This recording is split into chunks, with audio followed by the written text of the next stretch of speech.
Oke, jadi welcome back to Silent Trader Academy Channel.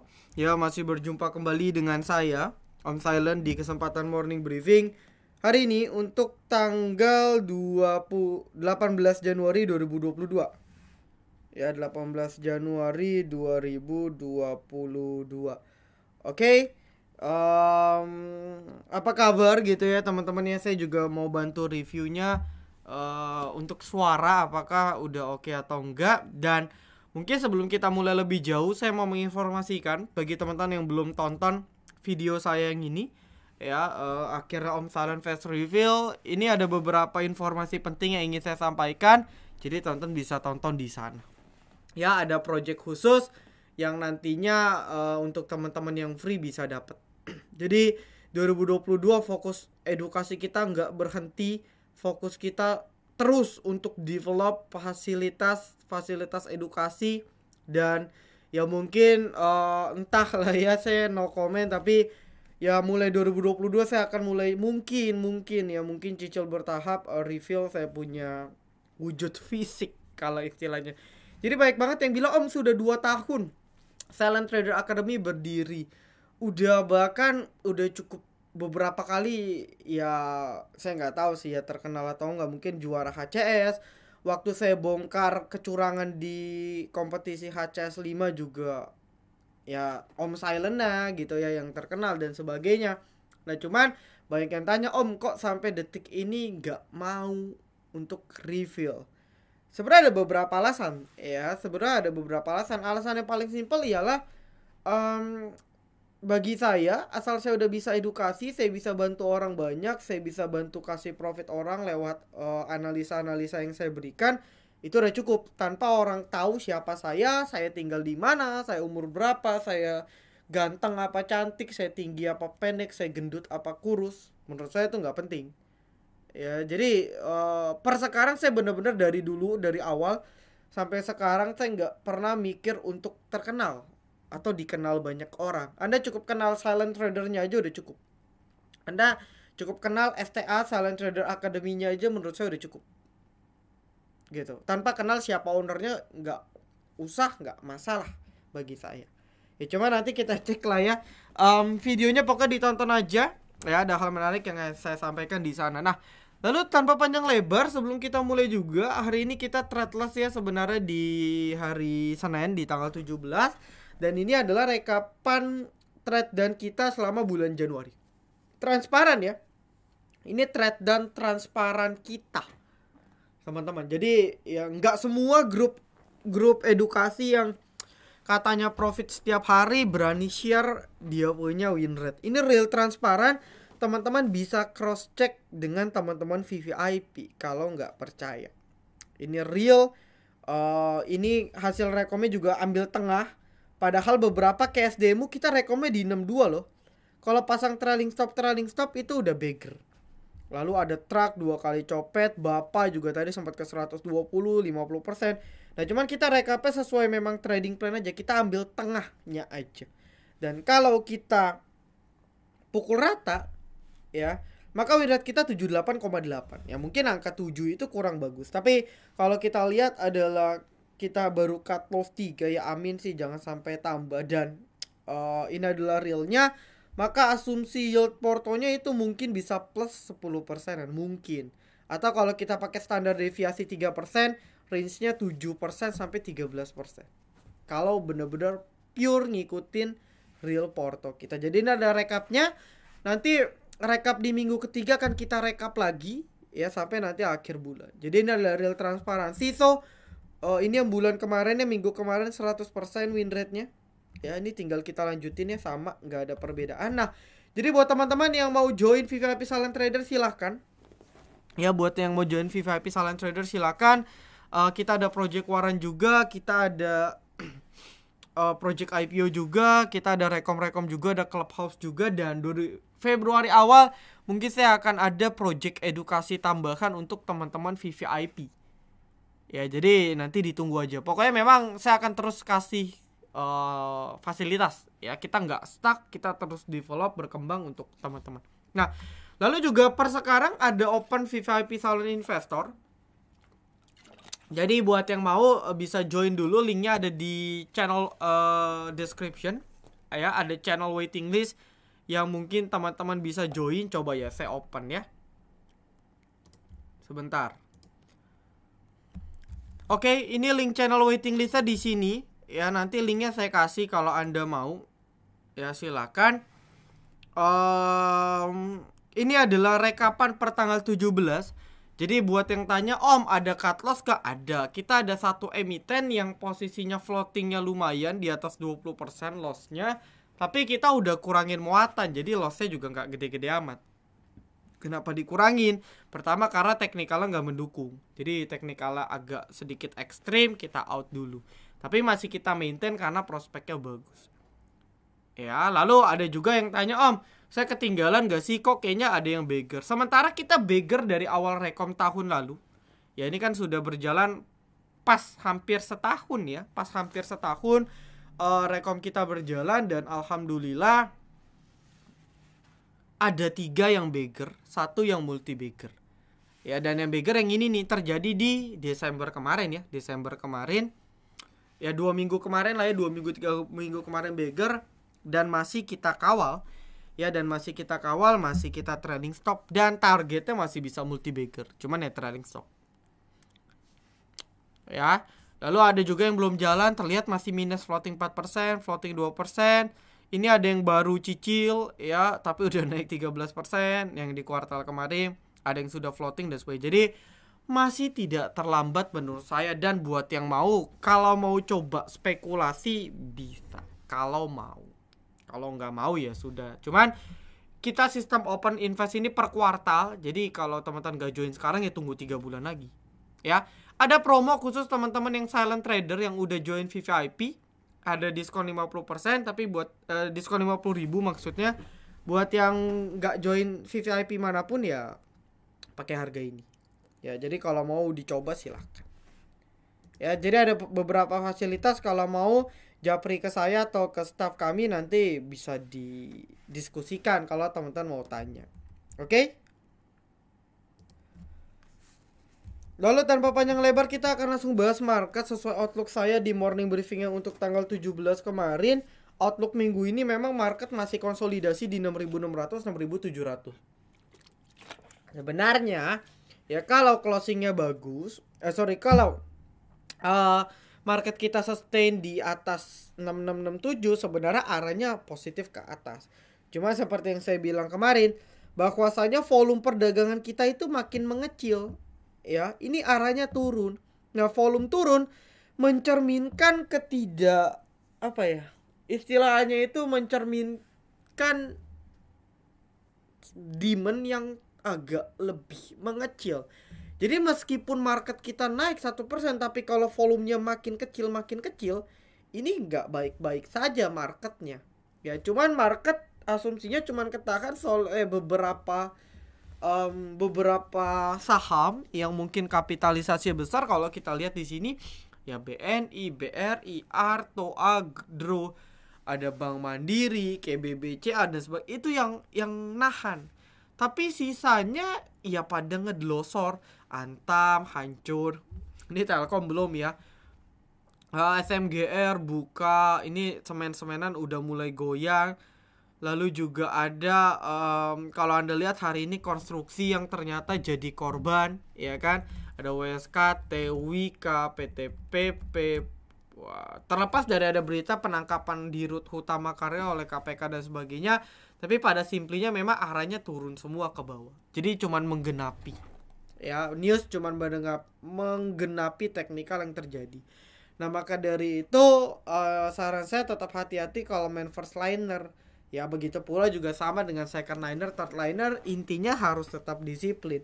Trading tapi ya harus dikontrol. Cuman hari ini pun kita tradeless, baru di sesi 2 kita ada cicil-cicil beberapa emiten yang harapannya sih besok atau minimal minggu ini bisa terbang.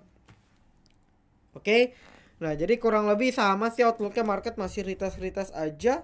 Aslinya sih masih akum. Ya, ini jadi pertanyaan juga, aslinya mau bawa market kemana? Ini yang harus kita pantau terus beberapa hari ke depan. Nah, lalu kita lanjut aja ke pembahasan requestan. Ya. Ya IATA-nya juga, oh tadi IATA cuma naik dikit ya, 3% ya. Ini yang rekap kemarin. Lalu Mika, skip dulu lah ya, karena kalau healthcare better Anda mungkin Prodia ya, DGNS, atau mungkin yang kalau digoreng lumayan ya, Inaf, KF, IRA gitu. Ya kalau mau mungkin ya kayak gini. Tapi kalau Mika pertama lelet arahnya downtrend. Jadi ya kalau KF downtrend tapi sekali rebound bisa 5% 10% kan bagus ya. Cuman kalau Mika ini jarang naik banyak, jadi saya rasa skip dulu deh. Ya. Lalu nextnya ada buka kapan delisting. Ya untuk buka ini memang apa namanya, sebentar ya teman-teman ya, ini saya ada telepon ini. Oke, mohon maaf ya tadi pause dulu ya, ada telepon. Buka kapan delisting. Jadi seperti yang saya bilang ya teman-teman ya, ini tolong banget diperhatikan. Oke, terlepas dari kepercayaan teman-teman terhadap emiten investasi teman-teman itu sendiri ya, tapi kalau teknikalnya patah dan bener-bener patah dalam tanda kutip, ya kayak contoh buka yang bener-bener downtrend, ya jangan dipaksa hold. Terlepas dari keyakinan ya, sama kayak kita di VVA Invest, ada satu yang prospeknya gila banget ya, ini tinggal tunggu meledak aja di tahun 2022. Tapi teknikalnya lagi nggak mendukung. Nah makanya instruksinya apa? Buang dulu. Nanti ketika teknikalnya udah oke, on track, kita pasti hajar. Jadi jangan Anda ikut nyelam kayak gini, nggak tahu mau dibawa sampai kapan. Kayak contoh MPPA kemarin banyak yang prediksi, oh dia koreksi cuman mentok 800 lah, 600, tahunya masih di bawah ke 280. Nanti nggak tahu lagi tiba-tiba dibawa turun, dikerek lagi ke 300, mati kita. Ya dibawa kerek, sorry, ke 100, di bawah 200. Nah, kita kan nggak sanggup, karena kalau downtrend itu kita nggak tahu sampai kapan tuh berakhir. Nah ini yang bahaya menurut saya. So jadi ya harus disiplin. Ya ini kalau tadi dibilang buka lapak kapan delisting, nggak mungkin lah delisting ya. Nextnya Kota. Jadi Kota juga kita rekomendasikan di dalam watchlist kita. Ya highestnya bahkan 22%-nya. Jadi buat yang ada buy, selamat ya, watchlist gratis ada di mobile apps. Jadi buat yang belum download silakan. Karena nanti project edukasi yang saya bilang tadi itu akan terintegrasi dengan mobile apps. Ya jadi pastikan teman-teman wajib download. Untuk iOS insya Allah Februari ya. Lalu nextnya Bank Mini atau RMKE. RMKE aja deh ya. RMKE tadi pun kita masih bisa copet-copet. Cuman karena kondisinya dia lagi dalam kondisi saham IPO, maka kita harusnya disiplin cukup ketat. Karena ya balik lagi, IPO ini belum ada batas-batas support kuat. Ya paling kalau untuk RMKI batas 300 ya. Jadi saya mungkin bisa bilang dia masih bertahan di atas 300 masih bagus untuk copet. Cuman saya masih untuk per closing sekarang better teman-teman tunggu deket-deket 300 kalau untuk mau buy. Ya trennya sih up, cuman tinggal kita main positioning aja. MLPL oke, please harusnya Anda cut loss dulu. Dari jebol 320 ya harusnya ya. Nah, kalau di VVIP saya udah remind banget nih. Di sini kita cut loss karena ya terlepas dari kepercayaan kita dengan MLPL, MPPA, Goto dan sebagainya, ya kalau teknikal patah ya patah. Ya jadi saran saya sih sebenarnya posisinya nanggung ya. Takutnya kadang kita cut loss sekarang, besok dia rebound. Ya reboundnya cuma sehari 2 hari, habis itu turun lagi memang. Tapi kan kadang nyesel. Cuman kalau posisi nanggung, ya saya sih tetap nyaranin ya kurangin muatan dulu. Gitu. Paling tunggu dekat-dekat 200 nanti ya baru bisa coba tunggu. Atau ini kan pas banget nih 230 ada support. Nah, coba tunggu aja besok kalau correction di dekat-dekat support 230 mungkin membal dulu. Ya mungkin membal, habis itu ya lanjut turun lagi. Oke. Lalu nextnya Bumi. Bumi hari ini ARB, mungkin karena berita private placement dan sebagainya, asingnya juga hari ini buang ya. Ini yang harus kita lihat ya. 2 juta lot di Bumi merupakan hal yang cukup besar menurut saya. Nah cuman ya positioningnya pas di support sih, belum jebol, cuman udah mepet ya di 6263. Jadi cek aja kalau besok sampai jebol, teman-teman mau out dulu ya silakan juga, nggak masalah. Oke. Nah, lalu nextnya kita akan lanjut ke RBMS. Ya, RBMS closingannya ya masih oke-oke aja, still good ya. Ini jangka pendek kalau boleh jebol di atas 98 ya. Kalau dia komit harusnya sih masih menarik di atas 98 ya. Masih bisa tektok-tektok, bahkan tadi saya cek closingannya dia masih ditebelin ya. Bitnya di sekitar 102, jadi ya masih menarik dengan target breakout. Mungkin kalau rame jebol 108 110 baru rame kali ya. Tapi masih oke di atas 98. Nextnya PDKT. Siapa yang mau PDKT ya? Kita semua udah berkeluarga jadi jangan PDKT. Oke, PKPK aja deh. Nah, PKPK masih digoreng ya kayak Miti. Ini masih bisa tektok-tektok aja sih, cuan bungkus. Untuk PKPK juga still oke di atas 190 masih sama ya dengan beberapa analisa saya yang lalu. Arahnya masih bagus untuk PKPK, cuman buy-nya tuh di dekat-dekat 200 lebih bijak sih. Karena kalau gagal naik ya atau gagal breakout 220 belum breakout sana, arahnya dia masih akan kepental ya, nanti akan turun lagi. Jadi better tunggu di bawah 200. Secara teknikal dia masih ketahan di support kuat, masih bagus. Ya. Nextnya Jaya dan Mari, dan Digi kali ya. Untuk Digi ini emiten yang downtrend gitu ya. Ada volume, cuman hati-hati kalau sampai jebol di 101 ya cut loss saja. Simple sih, kalau rebound bisa TP di 110 ke atas, kalau jebol ya di 101 ya kita harus cut loss. Nextnya Mari belum ada momentum, masih jebol support penting di 420, 400 juga hampir mau dijebol. Moving average 200-nya juga udah mau dijebol. Hati-hati kalau nggak bisa bertahan di kepala 4, arahnya bakal ke MPP, MLPL dan kawan-kawan. Jadi skip dulu ya. Lalu nextnya ada lemas tadi tidak lemas tapi closingnya lemas. Ini masih retest resist. Jadi kalau dia udah stabil di kepala 1 bisa dilirik kembali ya untuk lemas, karena ya cukup menarik lah. Kalau bisa stabil ya, kalau bisa stabil di atas 100 ya masih oke sih kalau Anda mau. Atau BOB-nya di 103 mungkin ya, 103 105. Jadi kalau breakout 103 105 bisa dilirik. Terserah option Anda. Tapi overall patokan saya tunggu di atas 100, stabil di atas 100 baru menarik ya. ILS juga masih bisa tektok-tektok santai, cuman entah kenapa ya, saya sih nggak tahu ya, bisa saja kan salah karena kalau tiba-tiba di HK kan chartnya bisa berubah. Cuman planning saya entah kenapa terlihat seperti head and shoulders ya. Jadi harus benar-benar di maintain di 300, nggak boleh jebol pokoknya. Ya as long as dia kuat di atas 300 saya rasa masih cukup baik. Atau minimal nih dia harus benar-benar bisa breakout di sekitar 340-an ya. Jadi kalau dia benar-benar bisa breakout 340 nih aman. Nah, tapi kalau gagal tembus 330 340 berat, takutnya dia arahnya ke bawah. Nah, ini yang harus kita antisipasi. Oke. Nextnya agro, skip, masih arah ke bawah, biarin dulu. Kalau BBB juga ini ya dia belum bisa balik ya. Kemarin baru retest doang di CB, belum bisa balik. Per sekarang support 2190, ini jebol ya, patah tren. Ini udah mulai patah tren. Belum balik 2400, menurut saya ini masih arah ke bawah. Jadi ya skip dulu mungkin untuk saya. Ya lalu nextnya kalau mau tunggu mungkin dekat-dekat 2000 ya. Mungkin dekat-dekat 2000 bisa dipantau BBYP. Atau dalam tanda kutip dia bisa balik ke 2400, itu mungkin baru bisa dilirik ulang. Lalu nextnya Jaya jebol ya, patah.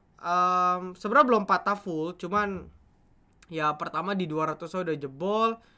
Lalu nextnya the last defense-nya ada di sekitar ini 195, support kuat juga ya. Dan harus hati-hati karena kalau 195 jebol menurut saya agak serem sih. Ya agak serem untuk Jaya nih, bisa lumayan sakit ya turunnya. Nah, the last defense ada di 185, kalau mau average down bisa di sini 186 188. Ya mungkin nih defense terakhir. Kalau dia masih repeat ya mungkin pattern dia punya wedge fallingnya masih bisa ya. Falling wedge dia mungkin masih akan works kalau dia bisa sustain dia 88. Nah, cuman ini harus kita cek ya. Cuman arahnya di dia mau retest 190-an sih.